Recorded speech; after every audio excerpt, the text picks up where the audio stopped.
On Monday, Rahul Gandhi said the new national tax (GST) is Gabbar Singh tax file. Photo New Delhi. The next jibe in Congress. Vice President Rahul Gandhi's movie analogy series is addressed directly to Finance Minister Arun Jaitley, who unveiled a 9 lakh crore plan to boost the economy yesterday.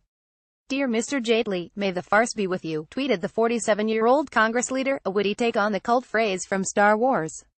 On Monday, Mr. Gandhi said the new national tax (GST) is the Gabbar Singh tax after the iconic villain in Bollywood blockbuster Sholay.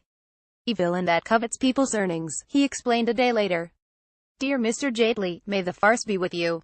Pic.twitter.com Dob 5 Jaitley Office of RG at Office of October 25, 2017. Today, Mr. Gandhi was referring to the government statement that the real GDP growth average is 7.5% in the last 3 years that the BJP has been in power at the centre. The finance minister and top officials of his ministry made detailed presentations on the state of the economy on Tuesday, saying macroeconomic fundamentals are strong and that GDP growth is poised to take off after a slump to a 3-year low of 5.7% in the first quarter. Mr. Jaitley described it as a temporary hiccup as structural reforms happen and said there are a lot more benefits in the medium and long term, defending the government's two key policies, demonetization and GST, which Mr. Gandhi and his party have blamed for the economic slowdown.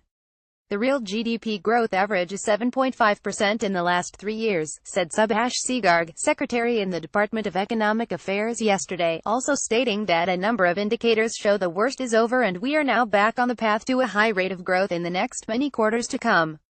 The government also announced an infusion of 2.11 lakh rupees crore in public sector banks to boost lending and said 83,677 kilometers of highways would be built at an investment of 6.9 lakh crore in the next 5 years, stating it would create 14 crore man-days of jobs. Senior Congress leader and former Union Minister Anand Sharma accused the government of consistently trying to project a fictitious image of the economy, adding, "And then they talk about generating 14.2 crore man-days of jobs. The government should put its money where its mouth is," Mr. Sharma said, and added, "Demonetization, GST are still being staunchly defended by the government. The very decisions that upset the economy are being hailed as reforms."